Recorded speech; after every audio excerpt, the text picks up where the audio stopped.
Selamat datang kembali di channel kami Easy English, cara mudah belajar bahasa Inggris dengan pengantar berbahasa Indonesia. Pada kesempatan kali ini kita akan melanjutkan materi to be present yang ketiga, yakni to be dalam bentuk M. Ya, to be dalam bentuk M. Di sini to be dalam bentuk M yang kita gunakan di sini digunakan untuk subjek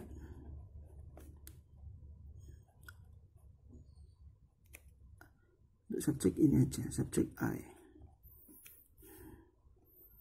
Jadi subjek yang menggunakan to be M hanyalah subjek I. Maka ini nanti akan menjadi seperti ini. Contohnya adalah I am. Oke, subjek I. Maka nanti menjadi I am. Sekarang kita masuk ke rumus yang akan kita gunakan ya. Pertama di sini kita tulis dulu rumus yang akan kita pergunakan. Ada bentuk positif, negatif, serta interrogatif. Yang pertama, untuk rumus positif terlebih dahulu diawali dengan subjek ya. Subjeknya adalah I.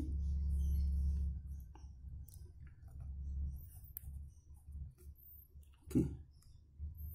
Subjek. Setelah subjek kita masukkan to be-nya, yakni M. Subjek plus to be M, kemudian ditambahkan dengan yang namanya complement. Oke. Kemudian untuk yang kedua adalah dalam bentuk negatif.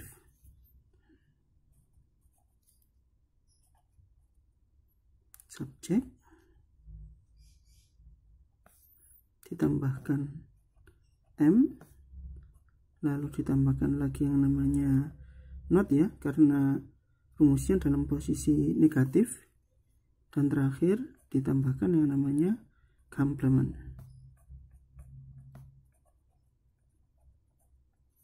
Oke. Dan yang terakhir adalah rumus dalam bentuk interrogatif, yakni kita tulis dulu to be-nya di depan M, kemudian ditambahkan subjeknya, setelah itu kita masukkan complement dan ditutup dengan tanda tanya.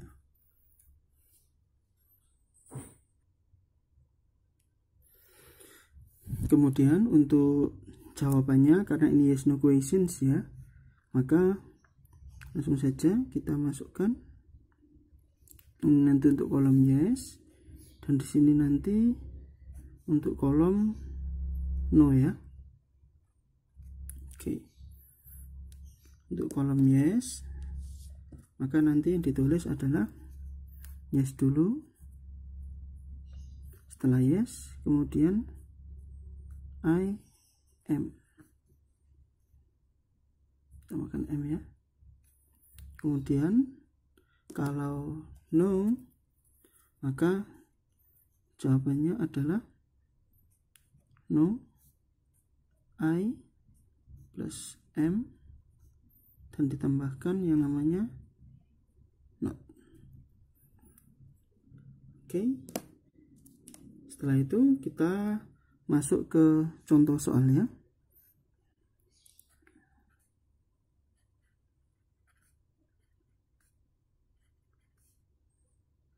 Oke. Contoh soal di sini kita punya 3 buah contoh. Yang pertama dalam bentuk positif, selanjutnya negatif, dan terakhir nanti adalah dalam bentuk interrogatif. Dan di sini nanti kita masukkan untuk kolom jawaban terbagi jadi 2 ya. Ada bentuk positif nanti dan juga dalam bentuk interrogatif. Sebelumnya kita tulis dulu untuk soal-soalnya. Soal pertama adalah saya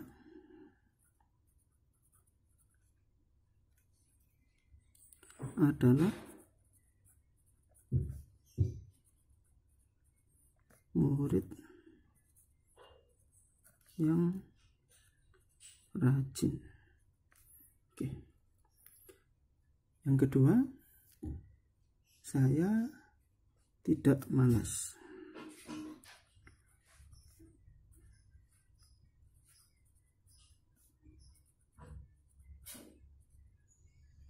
Oke. Dan yang ketiga, apakah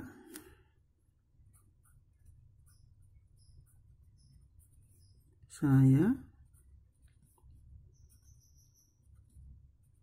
berada di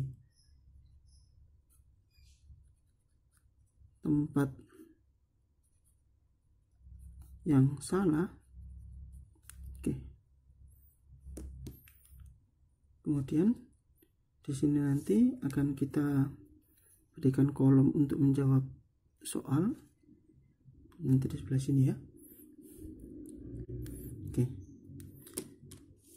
Soal pertama adalah saya adalah murid yang rajin. Saya diawali dengan subjek dulu, saya subjeknya. Saya adalah I, kemudian setelah subjek ditambahkan am, menjadi I am murid yang rajin. Rajin di sini,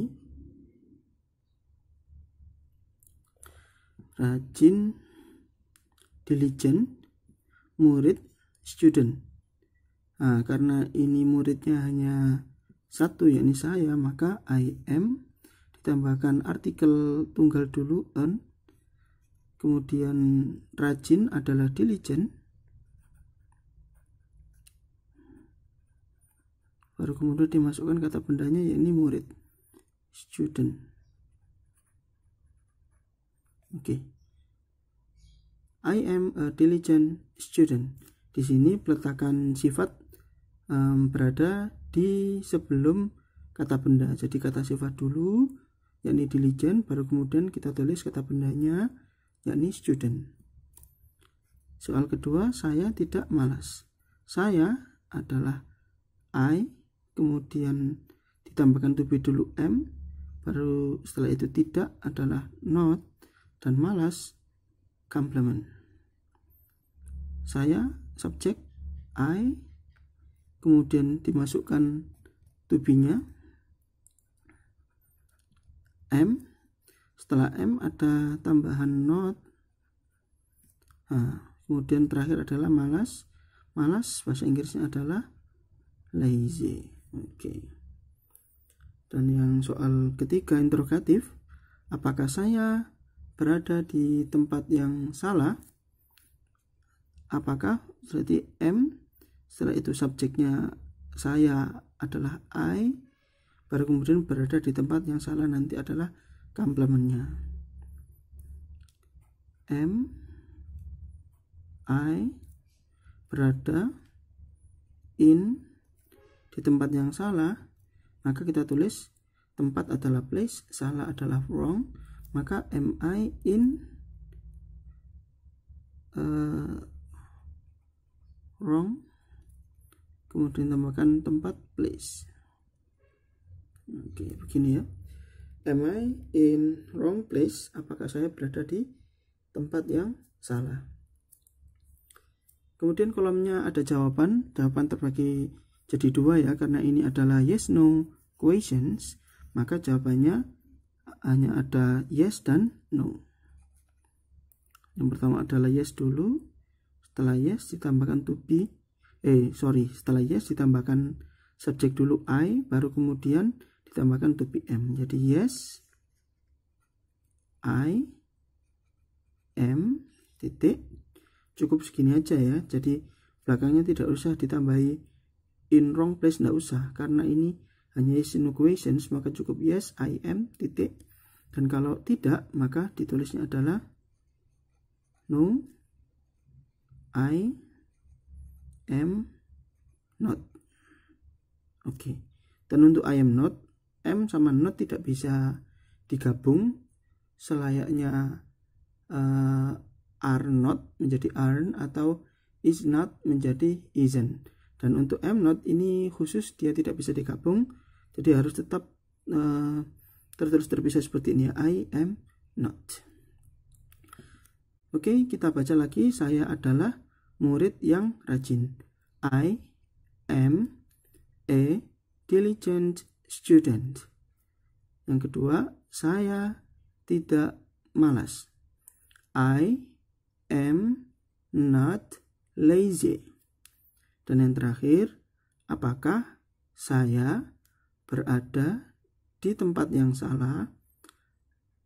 Didahului dengan am I in wrong place? Oke. Dan jawabannya adalah yes, I am, atau no, I am not. Oke, demikianlah materi to be present untuk to be yang ketiga, yakni am, yang mana am ini hanya digunakan untuk subjek I saja.